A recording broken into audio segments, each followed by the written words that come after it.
नमस्कार, मेरा नाम आलोक है। आप लास्टीज देख रहे हैं। हमारे साथ बिहार के जाने-माने political analyst doctor Sanjay Kumar ji हैं। सर बहुत स्वागत है। हम आज बात करेंगे बिहार विधानसभा की 4 सीटों पर होने जा रहे उपचुनाव को लेकर। 13 नवंबर को वोटिंग होनी है। आज तारीख हो गई 9 नवंबर। कुछ दिन ही बाकी हैं। डॉक्टर संजय कुमार जी हैं, जिनके देखने का नज़रिया थोड़ा अलग है, जो अपनी बात बेबाकी से रखते हैं और जो तथ्य बताएँगे फैक्ट्स के साथ। उस पर ध्यान आपका ज़रूर जाएगा और पता चलेगा गेम कहाँ पलट सकता है, गेम में कहाँ ट्विस्ट आ रहा है और गेम कैसे चल रहा है, किस रफ्तार से ये गेम चल रहा है। Game is on. Doctor Sanjay Kumar ji sir बहुत स्वागत है आपका। मैं आपके फिर से स्वागत कर रहा हूँ, क्योंकि अब कुछ दिन ही बाकी है। आज तारीख हो गई 9 नवंबर, 10 नवंबर और 11 नवंबर। 11 नवंबर के शाम में प्रचार-प्रसार थम जाएगा। हम कह सकते हैं 2 दिन ही और शेष रह गए हैं। तेजस्वी यादव भी प्रचार-प्रसार कर रहे हैं, आज तो उनका जन्मदिन भी है। 3 सीटें पहले से महागठबंधन के खाते में थीं। अगर हम इमामगंज की सीट छोड़ दें, जहाँ से जीतन राम मांझी जीत के आते थे, उसे छोड़कर तमाम सीटों पर महागठबंधन का कब्जा था। क्या फिर से वो 3 सीटें महागठबंधन अपने पाले में ला पाएगी? ये एक बड़ी चुनौती है सर। सबसे पहले तो कि तेजस्वी यादव जी का जन्मदिन है। जन्मदिन की उनको बहुत बहुत शुभकामना। और स्वाभाविक है कि तेजस्वी जी के नेतृत्व में ये चुनाव हो रहा है, खास करके इंडिया गठबंधन। तो क्या जन्मदिन का गिफ्ट बिहार की जनता उनको दे पाती है, नहीं दे पाती है, हम लोग उसका इंतजार करें। क्योंकि लेकिन कल हाँ, केक ठीक उन्होंने है। गया में काटा है। केक काटने का जी समारोह जो जी था वो बेलागंज में हुआ। जी, केक काटने का ये हुआ था और लोगों ने केक खाया भी। तो क्या उसके परिणाम भी देखने को मिलेंगे? वो जो मिठास आई है केक की, वो मिठास वोट में भी तब्दील होगा, परिणाम में भी तब्दील होगा। हम लोग थोड़ा इसका इंतजार करें। देखिए, जो 4 विधानसभा का जो बाई इलेक्शन चल रहा है, उसमें इंडिया गठबंधन की चूंकि 3 जीती हुई सीटें, तो प्रतिष्ठा दांव पर इंडिया गठबंधन की लगी हुई है। और एक सीट हम पार्टी के जीताराम मांझी की दांव पर लगी हुई है। चूंकि अब वो सांसद हो गए हैं, तो स्वाभाविक रूप से एक सीट वो दांव पर लगी हुई है। लेकिन जो बिहार का मिजाज है, देखिए, बाई इलेक्शन का चुनाव और जो जनरल इलेक्शन का चुनाव, दोनों दो तरीके से हम लोग उसको देखते हैं। माना जाता है कि सरकार जिनकी भी होती है, कहीं ना कहीं से एक प्रभाव उनका रहता है उस बाई इलेक्शन के चुनाव पर। और बिहार में एनडीए की सरकार है, तो कितना भी एनडीए कह दे, उसके बाद भी हम लोग इसको मानते हैं कि सरकार अपने तरीके से प्रभाव डालती है। और जो उनके तंत्र होते हैं, उस तंत्र का भी वो अपने अपने तरीके से क्षेत्रों में प्रयोग करती है। रह गई बात, हम लोग शुरू करें रामगढ़ से। अब रामगढ़ में सुधाकर सिंह दहाड़ रहे हैं, ललकार रहे हैं पिछले दिनों कि भाई। तेजस्वी यादव ने किया था। पिछले दिनों तेजस्वी हाँ, यादव ने भी रोड शो किया। तेजस्वी यादव ने भी रोड शो किया। आज मैंने देखा कि प्रदेश अध्यक्ष जो कांग्रेस के हैं बिहार के, अखिलेश सिंह भी वहां जा रहे हैं। तो रामगढ़ का चुनाव बड़ा इंटरेस्टिंग चुनाव लग रहा है, मल्टीपोलर चुनाव वहां लग रहा है। एक तो कि नीतीश कुमार ने भी किया। जी, सुधाकर सिंह के भाई अजीत सिंह हैं, जगता बाबू के बेटे हैं वो।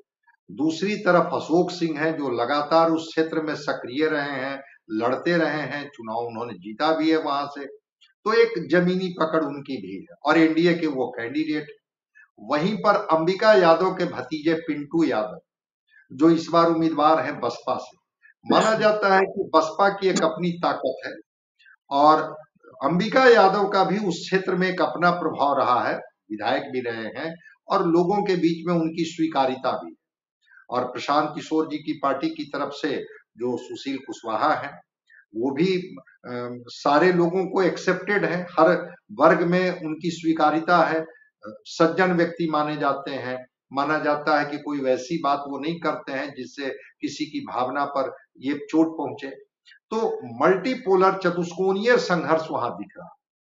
अब देखना होगा कि जिस तरह से पार्टियां अलग अलग तरीके से दावे कर रही, लेकिन जो लगता है उसमें अंबिका यादव का जो प्रभाव है, अगर पिंटू यादव को यादव मतदाता सपोर्ट कर देते हैं और बसपा का एक वोट मिलता है, तो एक बड़े फैक्टर वो साबित हो जाएंगे।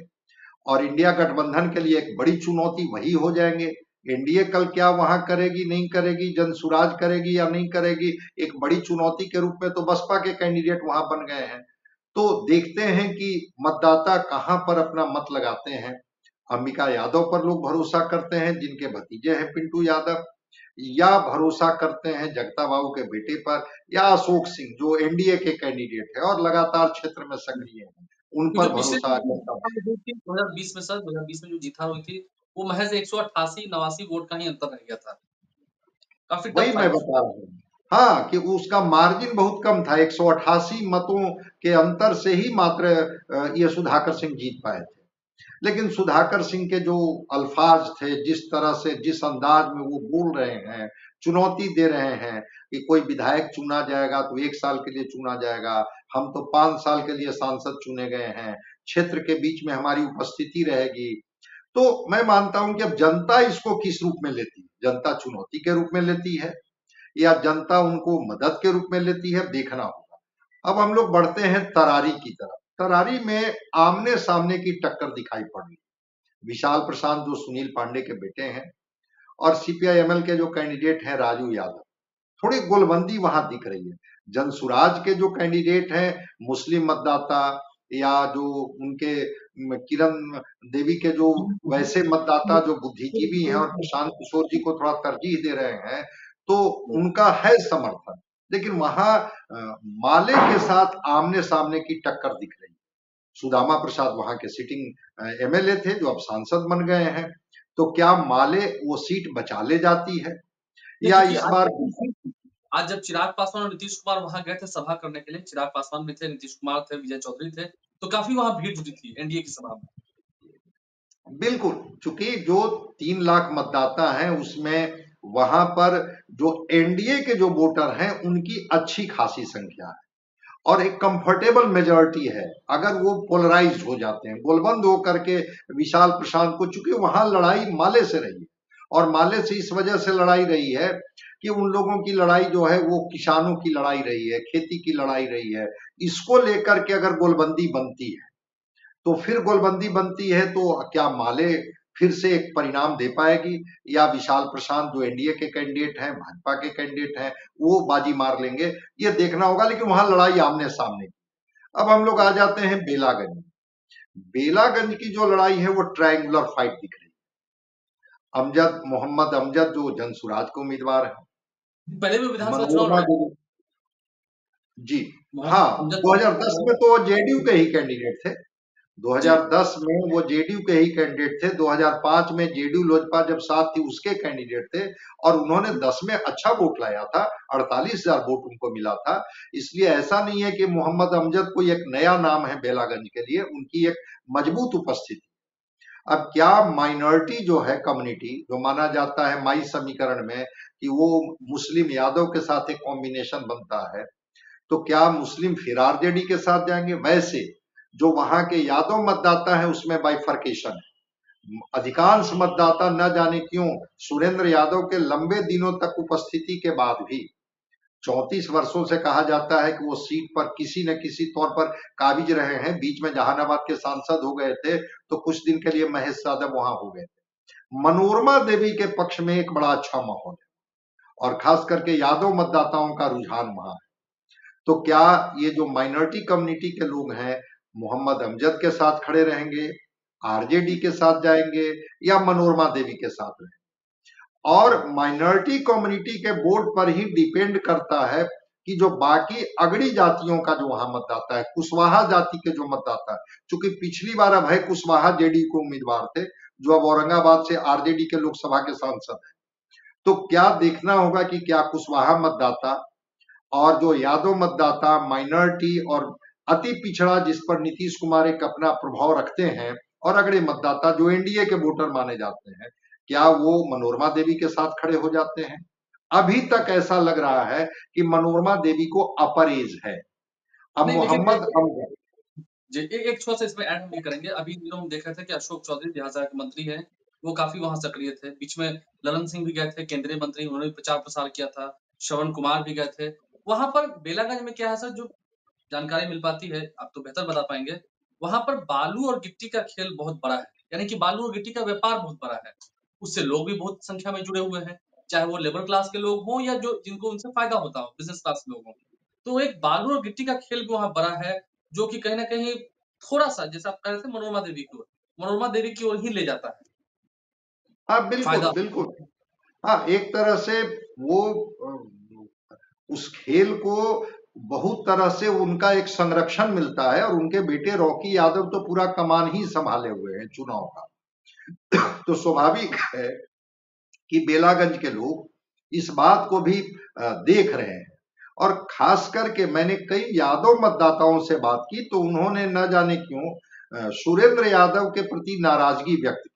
उन्होंने कहा कि हाँ, लंबे दिनों तक विधायक तो रहे, लेकिन इस क्षेत्र के विकास के लिए उन्होंने कुछ नहीं किया। माइनॉरिटी कम्युनिटी में भी भाजपा से माइनॉरिटी कम्युनिटी सीधे सीधे अपोजिट डायरेक्शन में होती है, लेकिन सुरेंद्र यादव की जब बात होती है तो वो सवाल खड़े कर देते हैं कि भाई कब्रिस्तान तक जाने के लिए अभी भी हम लोग को कीचड़ में जाना पड़ता है, सड़कें नहीं बनी है, रोजगार के लिए कोई ठोस व्यवस्था उन्होंने नहीं की है। मतलब विकास को लेकर के एक नाराजगी उनकी है सुरेंद्र यादव के बेटे विश्वनाथ यादव से। अब वहां पर तेजस्वी यादव से ज्यादा प्रतिष्ठा फंसी हुई है सुरेंद्र यादव, क्योंकि जो व्यक्ति इतने जी दिनों तक विधायक रहे हैं और वो एमपी जहानाबाद से हुए। लोकसभा के सांसद हैं जी, तो क्या सुरेंद्र यादव अपने बेटे को जीत दिला पाएंगे, या वो सीट बचा पाएंगे, या मनोरमा देवी बाजी मार पाएंगे? और मोहम्मद देखिए अमजद, कभी कभी इस तरह के ट्रायंगुलर फाइट में क्या होता है कि जब वोटों का बंटवारा होता है तो ट्रायंगुलर फाइट में जो तीसरा व्यक्ति होता है, अगर उसकी गोलबंदी बन जाती है, अगर माइनॉरिटी, चूंकि 72,000 वहां पर यादव मतदाता है और 60,000 वहां पर मुस्लिम मतदाता है, तो ऐसा नहीं है कि मुसलमान मतदाताओं की संख्या कम है। क्या एआईएमआईएम के भी वहां कैंडिडेट है, 14 कैंडिडेट वहां चुनाव लड़ रहे हैं, लेकिन अभी तक अपर एज मिलते हुए मनोरमा देवी को मिल रहा है। और बिल्कुल आपने सही कहा कि उस गिट्टी और बालू के खेल में कहीं ना कहीं से, चूंकि वो दो दो बार से एमएलसी रही हैं, उनके स्वर्गीय पति बिंदी यादव का भी एक अपना प्रभाव रहा है, इस बार भी वो अतरी से चुनाव लड़ी थी। तो एक यादव मतदाताओं में मनोरमा देवी के प्रति एक लोगों का एक आकर्षण दिख रहा है। अब सुरेंद्र यादव कैसे उनको समझा पाएंगे? कल ही मैं सुन रहा था सुरेंद्र यादव बोल रहे थे माइनॉरिटी को लेकर के कि भाई देखिए, कुछ भी हो, शिकायतें आपकी हमसे हो सकती है, लेकिन मैं बीजेपी के साथ तो नहीं न जाऊंगा, इतना तो आप लोग आश्वस्त है ना, इसको मान करके वोट कीजिए। तो सुरेंद्र यादव कितना उनको अपने पक्ष में कर पाते हैं, नहीं कर पाते हैं, लेकिन मनोरमा देवी को अपर एज मिल रहा है। मोहम्मद अमजद, मैंने कहा कि मजबूत उपस्थिति वो दर्ज कराते रहे हैं, बेलागंज में लड़ते रहे, और उसका उदाहरण रहा है रुपौली। अभी तो बाई इलेक्शन रुपौली में हुआ, आपने देखा कि सारे लोगों को छोड़ करके निर्दलीय उम्मीदवार शंकर सिंह को लोगों ने जिता दिया था, जो शंकर सिंह लगातार हार रहे थे, 2005 में जीते थे, उसके बाद हार रहे थे। लग रहा था कि ईबीसी बेस्ट वो क्षेत्र है, वहां पर कोई ना कोई अति पिछड़ा उम्मीदवार ही चुनाव जीतेंगे, चाहे कलाधर मंडल जीतेंगे, चाहे बीमा भारती जीतेंगी। लोगों ने शंकर सिंह को चुन लिया।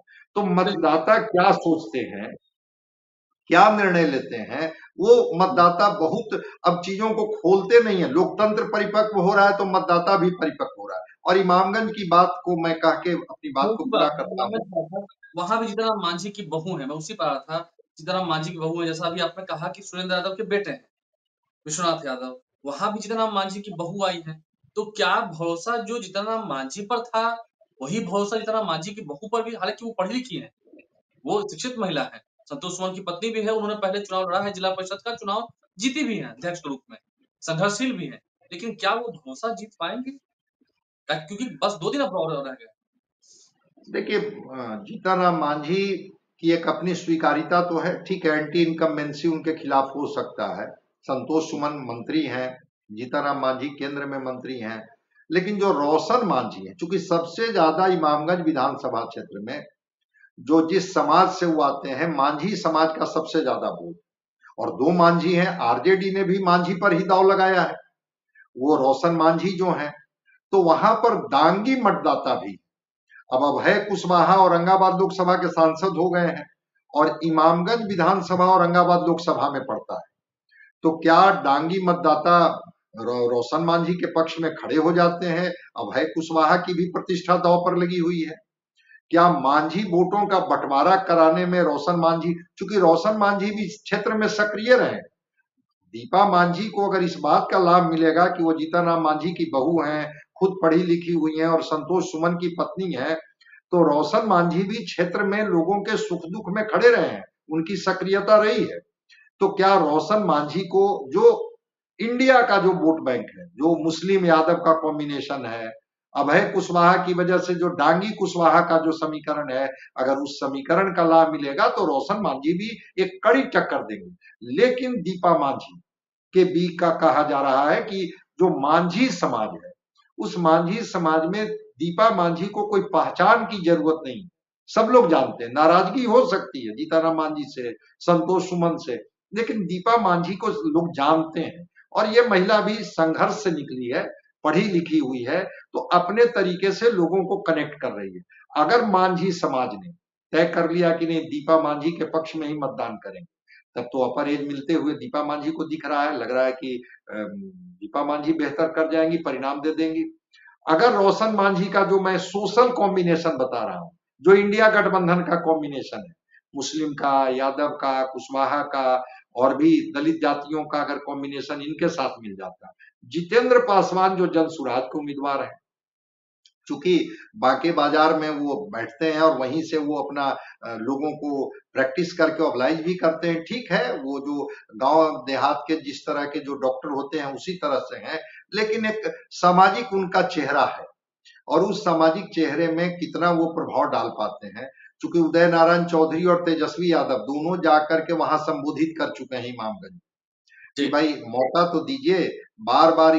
ठीक आपने कहा कि परिवार का ही क्यों, अगर मांझी समाज से ही चुनना है तो रोशन मांझी क्यों नहीं भाई, जिस तरह से बेलागंज में है ना कि यादव समाज से ही चुनना है तो मनोरमा देवी क्यों नहीं, सुरेंद्र यादव के बेटे क्यों, उसी तरह से वहां भी ये तकरीरें चल रही है कि मांझी समाज से चुनना है तो रोशन मांझी जो जमीन पर रहता है और कल आपके बीच में उपस्थित रहेगा, तो आप रोशन मांझी को क्यों नहीं चुनेंगे। तो एक सोशल कॉम्बिनेशन बनाने की कोशिश रोशन मांझी के द्वारा की जा रही है। दीपा मांझी, जीताराम मांझी, संतोष सुमन इमामगंज से जुड़े रहे, 15 में भी ये जीते थे चुनाव, 20 में भी चुनाव जीते, तो एक लोगों के साथ सीधे कनेक्शन है। अब उस कनेक्शन का लाभ ले पाते हैं, नहीं ले पाते हैं, या रोशन मांझी बाजी मार लेते हैं। लेकिन फाइट ट्रायंगुलर में एक जितेंद्र पासवान भी है, कितना वो फाइट दे पाएंगे वो तो अब तो बस समय आ गया है। लेकिन वहां पर दीपा मांझी और रोशन मांझी के बीच में मांझी समाज को तय करना है कि वो अपना प्रतिनिधि बना के किसको विधानसभा में भेजेंगे, हाउस में भेजेंगे। देखना होगा। बहुत शुक्रिया सर। देखना ये होगा कि 13 तारीख को वोटिंग होनी है, उससे पहले लास्ट मोमेंट का जो खेल होता है वो भी अभी खेल हो ही रहा होगा ही। सब जानते हैं, पर्दा ढका रहता है, खेल होता रहता है। देखना होगा जनता अंतोगत्वा 13 तारीख को वोट किसे करती है, क्योंकि नतीजे जो है वो तो 23 तारीख को आएंगे, उसमें थोड़ा समय लगेगा। आप लाइव के साथ बने रहे, बहुत शुक्रिया सर। डॉक्टर संजय कुमार जी हमारे से जुड़े थे, आपके इस विशेष ध्यानाकर्षण के लिए। ध्यानाकर्षण तो हालांकि विधानसभा में होता है, लेकिन आपने इस मुद्दे पर अलग से जो ध्यान आकृष्ट कराया है, जो महत्वपूर्ण पॉइंट्स बताए हैं, फैक्ट्स बताए हैं, वो जानने योग्य है। आप हमारे चैनल को सब्सक्राइब कर लें, साथ साथ फेसबुक पेज भी लाइक करें। धन्यवाद।